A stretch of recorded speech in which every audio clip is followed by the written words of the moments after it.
Welcome to American Architecture Now. I am Barbara Lee Diamonstein, and our guest today is Frank Gehry.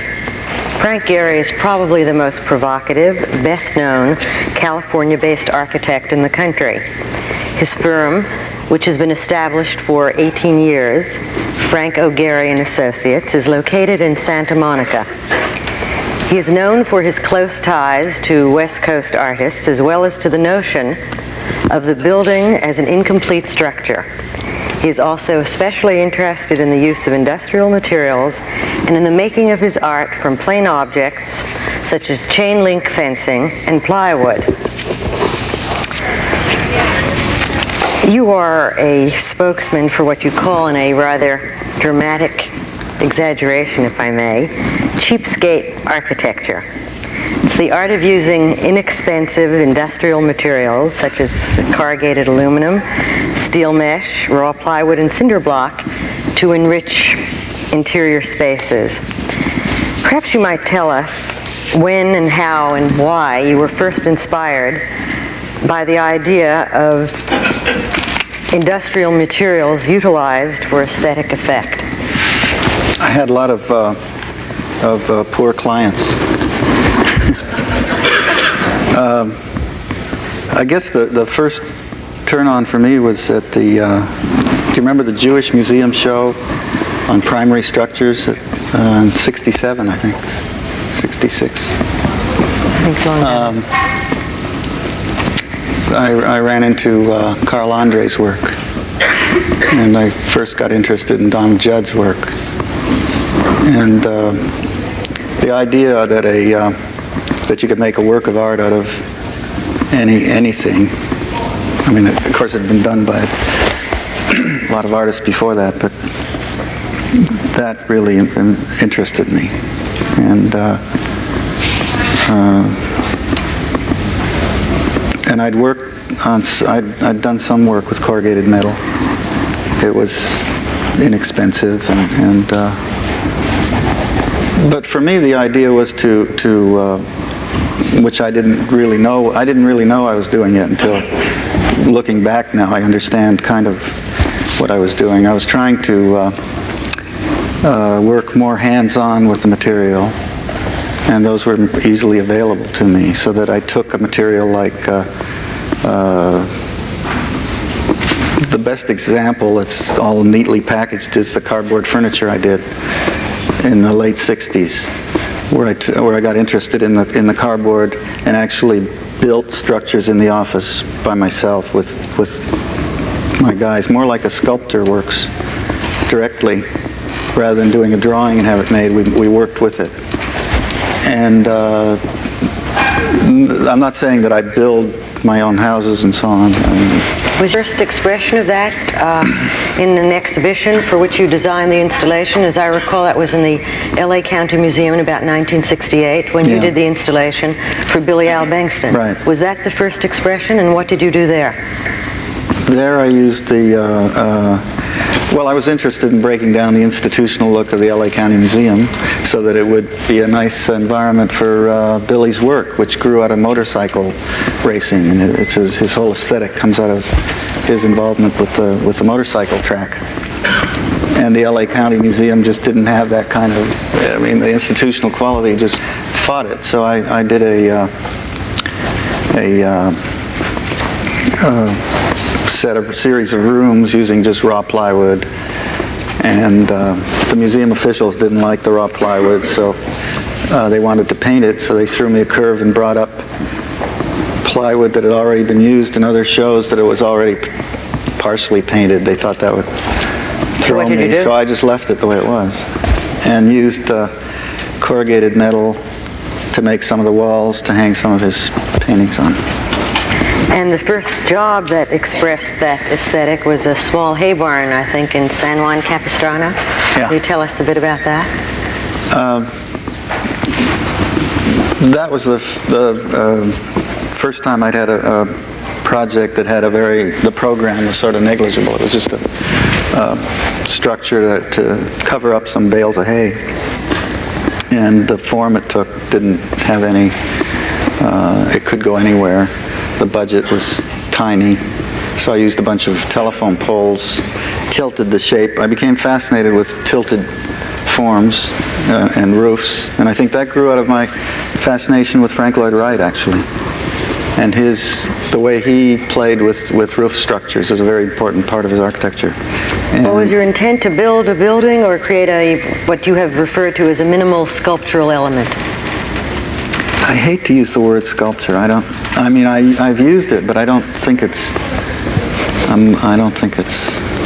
really the right word. I'm not comfortable using that. How would you prefer Just to an describe? architectural element of some kind. It's a building. Well, it was a building like none we had seen before. Yeah, I got interested in the when I tilted it, and the reflections of the sky and the metal made the building disappear at some times, and then that proportion of that hay barn came back in a small house I did for Wagner. That's not going to be built, I guess, but it's a similar aesthetic and a similar design. It keeps recurring. Some architects enrich their early training with stage design or furniture design or graphic work. After you came from Toronto, where you were born, you worked your way through architecture school as a truck driver. Has too much been made of that, this Jack Kerouac California funk connection? Is that really what you're all about? Does that persist in your work? Or is it rather a poetic reference to some of the tough materials that you use? Boy, I don't know how to answer that one.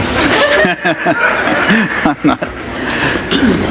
Well, you still think of the... I've decided recently, I've been designing a show for the constructivist show that's going to open at LA County Museum. Can you talk just a bit louder, Yes. Frank? I think it might be a little difficult for the people. I'm working on a show into the LA County Museum. It's a show of American-owned constructivist paintings and structures.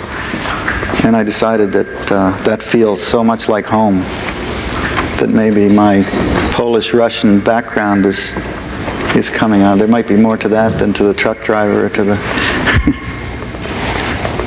Maybe it's in the genes. DNA. You describe the building as an unfinished journey. What does that mean? Well, that's just recently I started. I always find that I start out to do things only with the idea of doing a good job. I don't have any notion of that direction. It's only after the fact that I somehow find words to describe it. And I guess I was interested in the unfinished quality, or the quality that you find in paintings that look like, for instance, in Jackson Pollock or de Kooning or Cézanne, where it looks like the paint was just applied, and the very finished, sort of polished, every detail perfect kind of architecture seemed to me to not have that quality. And so I was interested in trying that in a building. And the obvious way to go about it, I guess, was the wood studs, the unfinished wood studs. I mean, we all like buildings in construction usually better than we do finished. I think most of us agree on that. You know, the structure is always so much more poetic than the finished thing. That I started working with the studs exposed and leaving them that way, encasing them in glass in the case of my house. But it was just that kind of idea. I tried to uncover the evolution and the genesis of your work. It's obvious to all of us that your intent is certainly not the elegant and hermetic architecture that we see very But I like marble, don't get me wrong. We're going to come to those very serious projects of yours soon, those $50 million projects that you happily have one going on right now. But for now, I'm making the contrast to the kind of elegant and hermetic architecture that we generally associate with the East Coast or with Europe, but as contrasted to the kind of Zenga of California and the oriental shores of the West that your work reflects. Does part of it relate to regional differences in taste? I would guess so. I would think that there's a regionalism in my work, but I'm not sure how to characterize it. I would think that if I tried to do my house in New York, I would have a lot of trouble. You had a little bit of trouble out there too. But is the East Coast more knowing and the West Coast more experimental, and the cliche of the Midwest being I always more thought the East Coast was more open, and there was more. I mean, there are more ideas floating around here. There's more acceptance or seems to be more ideas being thrashed around. In LA, you don't. I mean, we don't see any. I don't see anybody. We don't get together. There isn't the kind of close, tight circle of architects that you have here, where you're talking to each other every day. Is that important to an architect's work? And do you think yours it creates a in any way suffered as a result of not having the exposure to that kind of critical mass? Well, I've found it in the LA artists who I had a social relationship with, and that. But it wasn't. It was more of a kind of a feeling of what they were doing. It was like a support system. It wasn't, everybody's chopping away at you, peeling back and making you struggle like you do here. Is that one of the reasons that you spend more and more time here now? I like it here, yeah. Well, we're glad that you do. You mentioned that you don't like the kind of architecture that has every ashtray in place, every mise chair in some rigid... I didn't say I didn't like it. That's very different than what I think I did. I don't intend to say I don't like it. I absolutely do like some of that work. But it wasn't when it's well done. But it's being done. There are a lot of people doing it and doing it well. And I felt that it was lacking that kind of spontaneity that possibly was worth exploring. And that's what I've been trying to do. Well, in other words, nobody was doing it, and it looked like something that would interest me. It's like not trying to duplicate whatever. I guess I approach architecture like more scientifically. Like there are going to be breakthroughs, and you're going to create new information, and it's adding information to the pot, not necessarily regurgitating other older ideas. And part of your pressing forward toward that cutting edge is your belief in flexibility. Do you think all spaces should be available for architectural improvisation? Well, I found that the idea of building everything so that it was all set is a hard thing to do with clients, I think. And I'm enough of a voyeur that I like to see what somebody does with what I do. In other words, how do they respond to it? Well, I mean, even if they shriek. But do they? Sometimes. But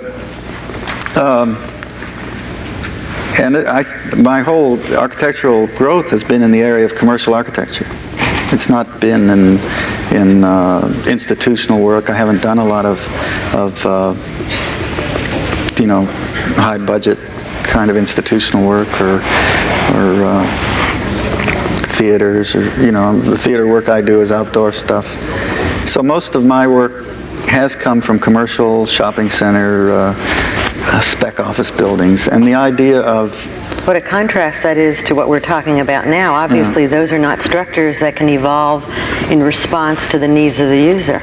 Well, they do in the sense that they create a shell, and then the user comes in and puts his junk in the shell in some way. So the house I did for Ron Davis was that idea, to build the most beautiful and shell I could do, and then let him bring his stuff to it and convert it to his use. So that it ends up in a, theoretically, in its optimum, is kind of a confrontation between the client's aesthetic and values and my aesthetic and values. And I'm idealistic in thinking that there's a value in that interaction. You're referring to the house that you did for painter Ron Davis. Yes. In Malibu. And that house, as I recall, at least having read about, is that there were certain aesthetic ideas that are present in Davis's work that you extended into the architecture, which in turn has led Davis onward in his work and in fact affected his future work. If he was in the audience, he'd shoot you right now. Well, how would you reply to that? Perhaps you should comment on the relationship between you, the painter, the house, and the work. I did learn a lot from him, and I admit it, and I think I feel very strongly about it. And I think I thought he did too, but I think it's not as clear. What of the nature of collaboration between artists and architect? Is that a fruitful alliance? Is it a possible one? Well, as soon as you separate and you make architecture not an art somehow, when you say that. And I think that both in the collaborations I've had, both of us have been after the same. Our intentions have been exactly the same: to make a beautiful object, transcend the functional stuff, transcend the programmatic issues, which tend to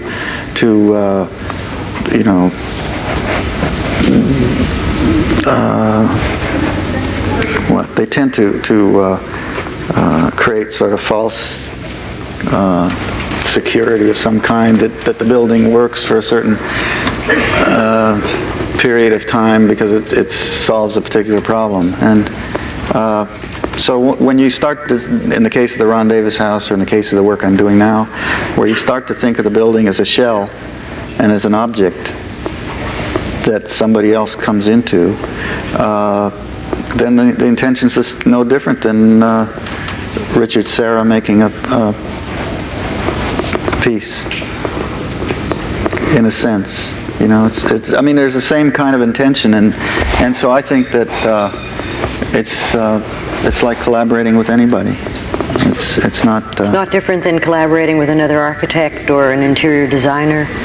Well, on the engineer? Ideal with an engineer, it is different, yeah. But I think there's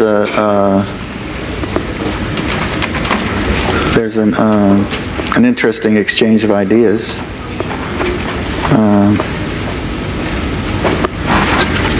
The hard thing is to keep both egos intact as you go through the thing and come out. Is that possible?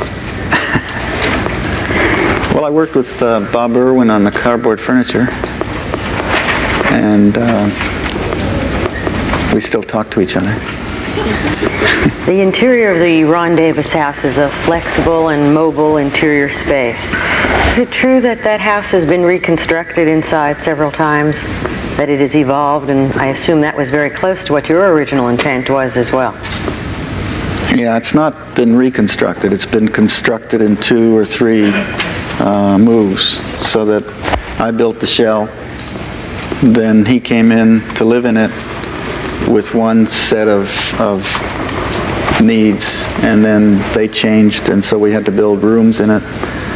And it was the intention was that the stuff that went in it would be aesthetically different than the shell, so there would be a kind of a confrontation between these two ideas.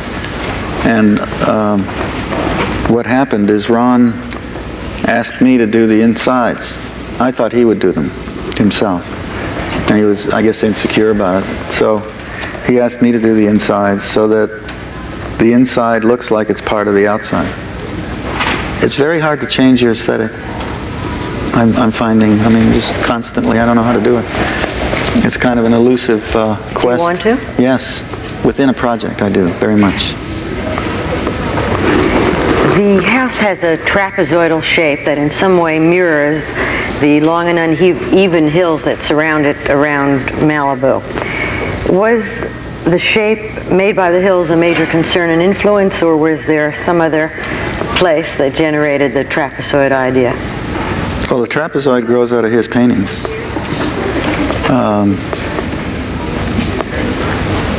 The tilted roof grows out of my preoccupation with the tilted roof. The idea of forced perspective grew out of Palladio. I don't know where.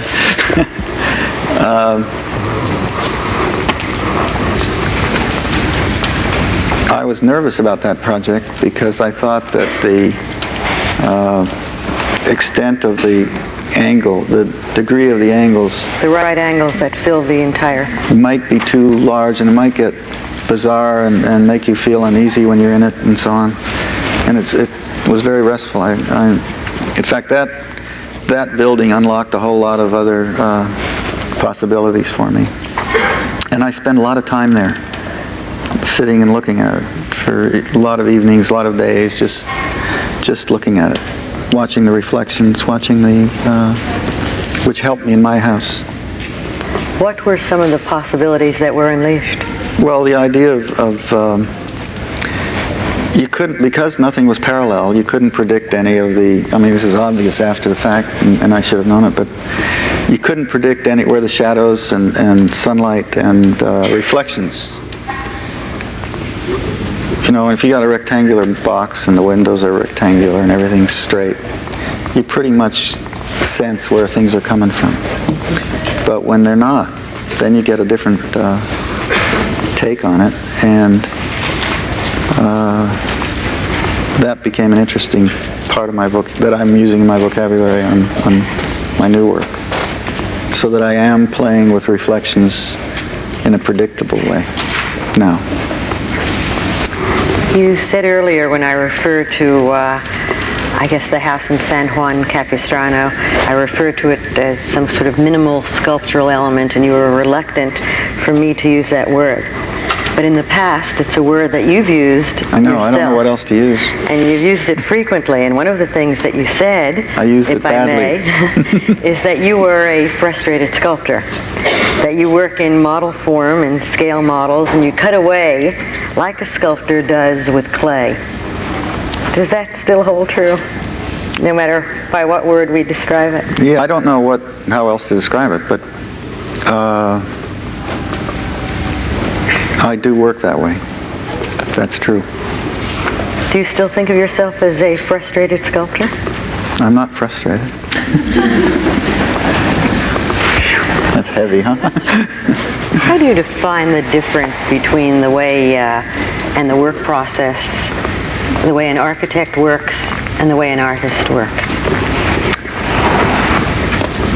Well, an architect, but the process of doing architecture is to work through a set of ideas, through a set of finished drawings given to the field for construction, and everything's got to be on that drawing, or else you get killed with extras and so on and so forth. So there's a process that forces a kind of precision.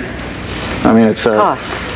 Yeah, but the whole thing forces. I can see why architecture tends to be so precise and finished, because to build in the unfinished idea is very against the system of building, unless you get out there and work hands-on with the materials, which is something I've been urging students to do, rather than go to work with a big office and become cynical in 2 years.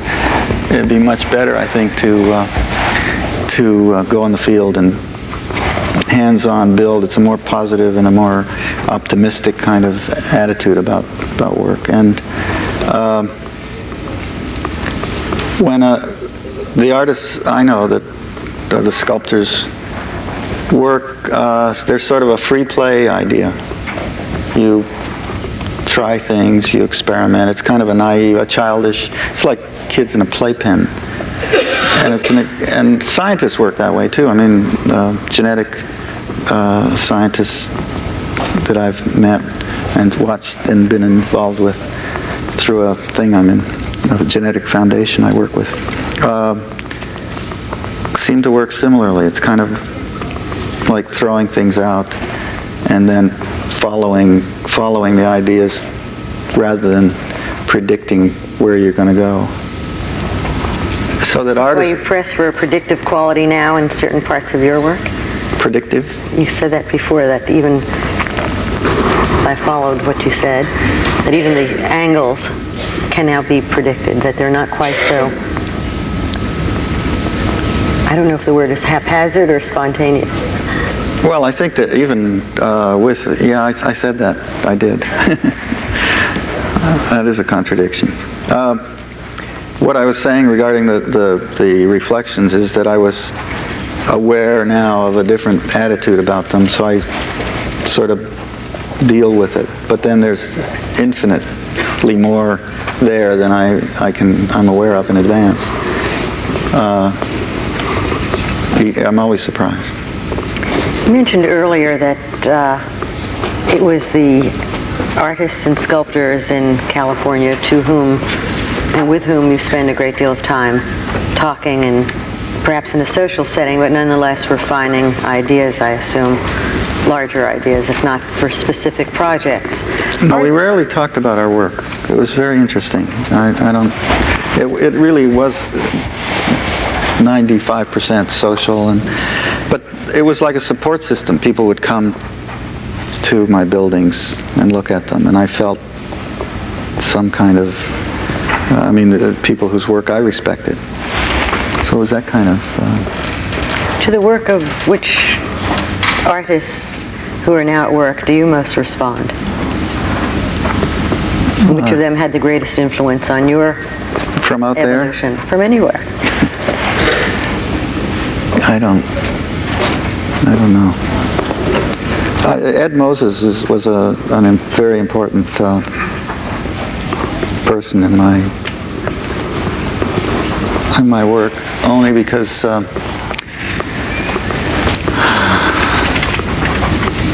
I guess we spent more time together, and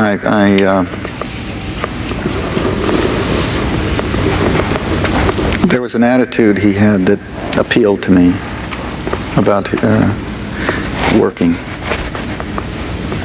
It was a good role model. Well, there are a number of artists with whom you are indeed closely involved in California, and at one point you were going to be involved in a collaboration for a house with some of those artists. For whatever the series of reasons, that did not come to pass. And I wondered if you could generalize by saying that there were some barriers, some obstacles to collaboration between architects and artists. If not in general, specifically in that project, if you'd care to talk about it. I don't remember the project. Robert Graham and Billy L. Bankston. Oh, God. Conveniently, I didn't remember. Jesus.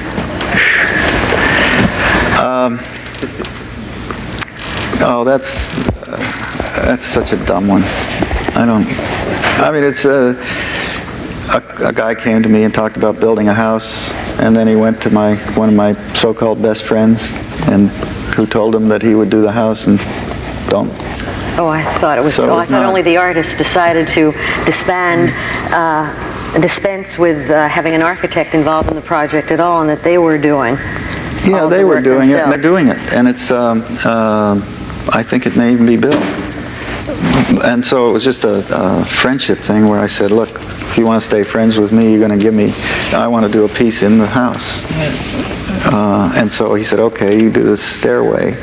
And the more we got into it, the more the stairway became there was a different standard for me as an architect. And what happens when the roles are reversed? Do you have a different standard for artists? I've never tried to get an artist involved in a project. I feel like it's an insult to ask an artist to do a piece in front of a building, so I never do it. But you're currently involved in the collaboration, and how does that work? So far. Do you want to tell us about that, briefly? Well, it's something from the Architectural League that where I guess 10 artists and 10 architects are working together on a project to create to solve or work on an architectural element, whatever that is. And a realizable project is realizable what it is. project, okay. And I've been working with Richard Serra on a bridge, a project to build a bridge. And it's kind of a fantasy, but it's Richard Serra has done a film on a bridge, which is a spectacular film, and he's very interested in it. And asked if we could ask me to work with him on this project as not as a technical consultant.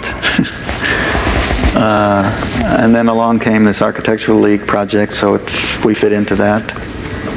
And we're just, we're not sure where it's going to go. The idea is that we're going to work on on what a bridge is, and a bridge is everything. A bridge is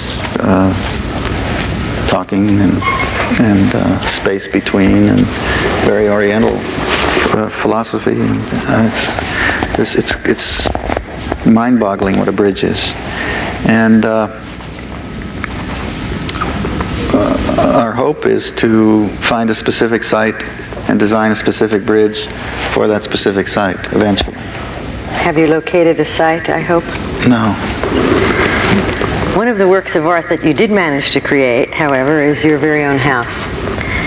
And it is a house that I guess has been described as a bit, at least originally, of suburban anonymity. It was a two-storied gambrel roof clapboard house, which was the original structure. You proceeded to build a 1 1/2 story high wall of corrugated metal around it, but nonetheless, that wall permits the original structure to poke up from inside the new structure. Can you tell us what your intentions were there? It had to do with my wife. She found this nice house, and I love my wife, so she found this cute little house with antiques in it, and very sweet little thing. And we were having a lot of problems getting a house. This house is in Santa Monica. Yeah, so we bought it at the height of the real estate boom. We paid the highest price possible. $160,000. $160,000. That's a lot of money. A year earlier, it was 40. Talk about desperate moves. I always do that.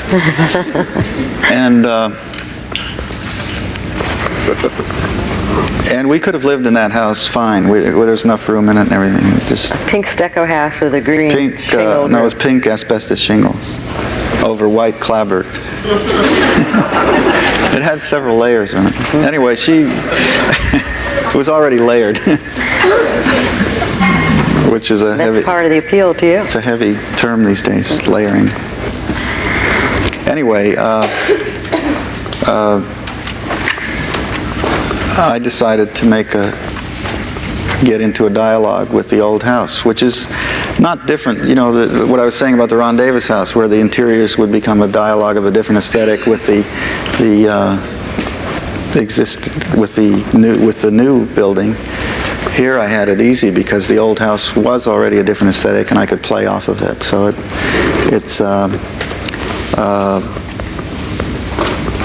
but I wanted to explore the relationship between the two, and I got fascinated with the idea that the old house should appear to remain totally intact from the outside, and that you could look through the new house and see the old house as though it was now packaged in this new skin. And the new skin, the windows in the new house would be of a totally different aesthetic than the windows in the old house, so that they would constantly be in tension or whatever with each other. And even there, I wanted each window to have a different aesthetic, which I didn't accomplish. It's really hard. So the old house was the core, and the new house is the wrapper. And you, of course, used a number of the materials that are familiar in your own vocabulary: metal and plywood and glass and chain link fencing, all of them very inexpensive. So on the one hand, the house looks unfinished and rough, so to speak. Yeah, and I'm not sure if it's finished or not. You're not sure? No. Is one ever sure, or? It's confusing, though. I was wondering the other day what effect this had on my family. Because because I've noticed my wife leaves papers and stuff around on the tables, and so that there's a kind of a chaos happening in the organization of the house, or the organization of how we live in the house. And I was beginning to think that it has something to do with her not knowing whether I'm finished or not. Well, I thought there might have been another cue, if I may, that you have given to the occupants, and that is even when that house was photographed, as contrasted to most photographs with 3 perfect lilies in one place and 2 books in another, you had, what do you call it, that you washed, soap powder for the kitchen sink, on the kitchen sink, some of the doors open. It was very much a lived-in environment, and I assumed, and in fact it was quite evident, that this was a deliberate structuring of a photo to reflect an environment in which people, real people, lived real lives. Well, it wasn't structuring the photo. What happens every time somebody... It was taking a photo of the way you lived. Yeah, well, what happens is when the photographers... I've had a lot of photographers there now, and each one comes in and has a different idea of how the place should look. And so they start moving the furniture around. And if I get there on time, I start putting everything back. But that's contrary to what you originally wanted, this flexible room. But you're the user and they're not. Right. So it really should respond to your needs. Well, I like the comfortable feeling of just having this stuff all around. How did you feel about the reaction of some of your neighbors who felt less than comfortable and somewhat perhaps even surprised and sometimes originally angered and startled by what you had done to a house that was the pride of their neighborhood, they felt?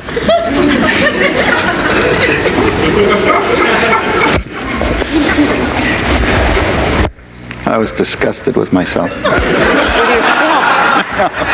Oh, no. But you had quite an elaborate community outreach that you had to involve yourself in. There were only a few people. There was an architect down the street whose house is covered with fake stone, who tried to get the building department to put me in jail. They just didn't want to give you a certificate. There was a lady lawyer down the street who has a cute little postmodern house with the columns and the pediment. She's very avant-garde, and except she did it 30 years ago. Yeah, and she said she tried every way possible to sue me. I got very angry at first. I felt like I was misunderstood and being abused and all that. And but the lawyer down the street stopped me dead. She said, "I don't like your house, and she says, I tried every way I could to sue you. But she says, I can't do anything now. You're totally legal." And she said, "Quit yelling at me. Quit." I called her all kinds of names. And she said, "Just stop. I'm going to be your neighbor. Explain what you were trying to do. That's all I want to know." And that stopped me short, and I realized that I owed them that. So I did. Whenever anybody asks, I explain it to them. I take them in. I show them the views, show them what I thought I was doing and why, and it has diffused some of the anger and misunderstanding. And it's made me feel better because it's sort of childish not to realize. I mean, I'm not totally in touch with the rupture. It looks great to me, you see. So. Did you explain to your family what your intentions were when you placed the dining room in the driveway?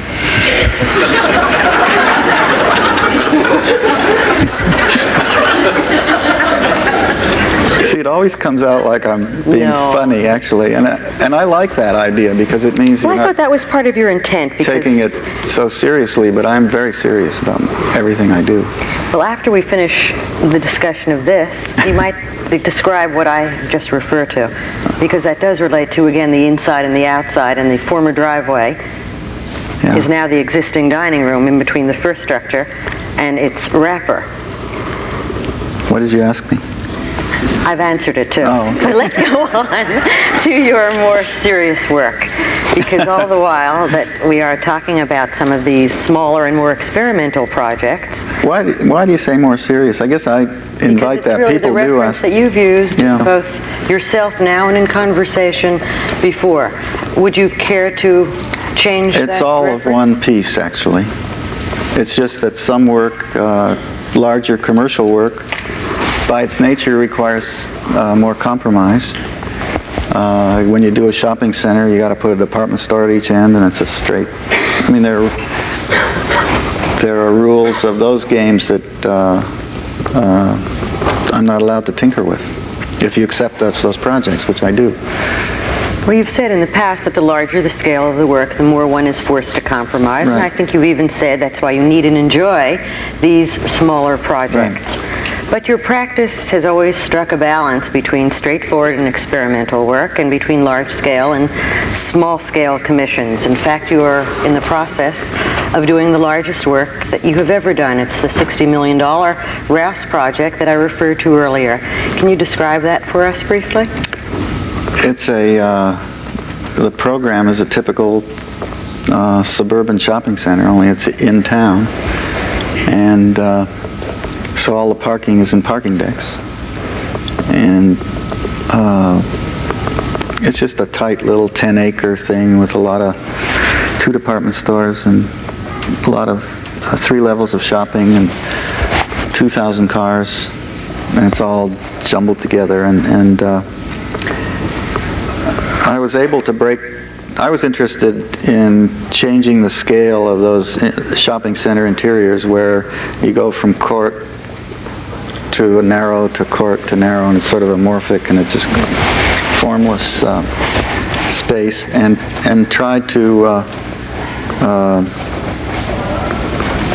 make, again, different architectural statements along the way, which which are hard to do, and I was able to get the central court as a separate building. The outside has small vest pocket parks, I guess you'd call them. The entrances are set back, and each one of those has a different character, or tried to. But they tend. One of the things that the client did agree with me on in this project was that in a suburban location, maybe it made some sense to make it all a homogeneous kind of architecture. Although I'm not sure, even there, it couldn't be done differently. But in the case of a downtown, where there are a lot of old buildings, new buildings, and the texture, I wanted to keep it in the texture, the language of the existing downtown. What were the materials you used? Chain link, and there's a garage that's 300 feet long, 6 stories high, that's covered with a curtain of chain link. It's just hung like a curtain in front of it. And the rest is stucco, and one of the garages is covered with metal. Not corrugated, just plain. You made reference several times during our conversation to the cardboard furniture that you have designed in the early 60s. And it's a reference that I think is particularly striking because for a very long while you have been interested in both the economically and aesthetically affordable, and it fits in obviously with your use of, so to speak, cheap materials. Would you tell us a little bit about this line of furniture that I think is quite splendid, and I don't know if it's ever really reached a wider audience. I saw it long before I ever saw you, but I've only seen it, frankly, in one place quite a long while ago. And if you would describe this laminated cardboard furniture and what has happened to it. Well, the idea still exists. It was a difficult time for me because it's the material. It was shown at Bloomingdale's, and they were selling it in retail, and they were selling a lot of it. How durable is that? It's held up very well.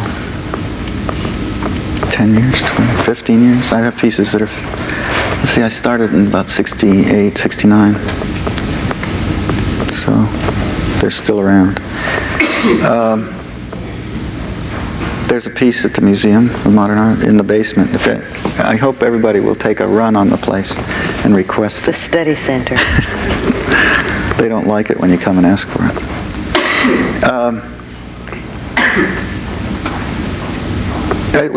It started to have a life of its own, and the life of its own would have taken me away from architecture. That's the simple. If I had made an arrangement where I got a royalty, the thing would have worked. But the people that backed it didn't want that kind of relationship. They wanted me to be, if they were going to put in money, they wanted me to be more personally hooked to it. And it was a frightening thing when I got to Bloomingdale's and saw people buying it and coming at me from all sides, and I couldn't hack it. You don't feel that way when they use either a shopping center or a building? No, because I don't have to continue in the involvement. The corrugated could have become probably, at least for a short time, a fairly big business, judging from the way the people who wanted to support it and back it. And I think that it could still be done. I'm surprised that somebody else hasn't used it or done it. I have patents. I hold the patent rights, but I don't know. So then do you see your work as part of, be it furniture or a building, as part of a larger stylistic trend that others should participate in? Or do you see your own work as... Well, I think of necessity, we're probably going to have to participate, just looking at the way the economy's going. I mean, you're having to build cheaper and cheaper. At least the clients I have are... Has your work been imitated, do you feel, by other architects as yet? I hope not. I haven't seen any imitators. Oh, people use corrugated metal, people use chain link, but it's not... I mean, I didn't invent chain link, and I didn't invent corrugated metal. So I hope I'm not trying to start a school of architecture. I am trying to respond to a particular time, because I don't think you can escape. I don't believe you can jump out of your time, out of your milieu. And I think maybe there's some relevance in terms of the economy, in terms of understanding that you can make buildings with that don't have to be quite so completely finished, and that there's a value in it in terms of livability, in terms of people being able to bang nails in the wall and stuff, that everything isn't, it can survive and be strong without all of the perfectly organized furniture. And is that what you mean when you refer to invisible architecture? Oh God, you have to ask me that one. I had a funny notion that you could make architecture that was that you would bump into before you would realize it was architecture, or it was, something. And I deluded myself with that idea for a long time. And obviously, I haven't been able to do it. I'd love to do that. Probably Venturi gets closer to doing that than anybody I know. And how do you compare your aesthetic and the intent of using everyday and familiar materials to the way he does? I think it's quite different. He's into a kind of a story, a verbal polemic. I don't know. It doesn't fit the same groove. I'm really interested in this hands-on thing and not telling stories. Well, we're really interested in what you told us this evening, including the stories, and thank you for sharing your innovative and imaginative design ideas with us. It's little wonder why your colleagues on both coasts regard you with such respect. Thank you very much for coming to be with us tonight, Frank Gehry, and thank you, audience, for coming too.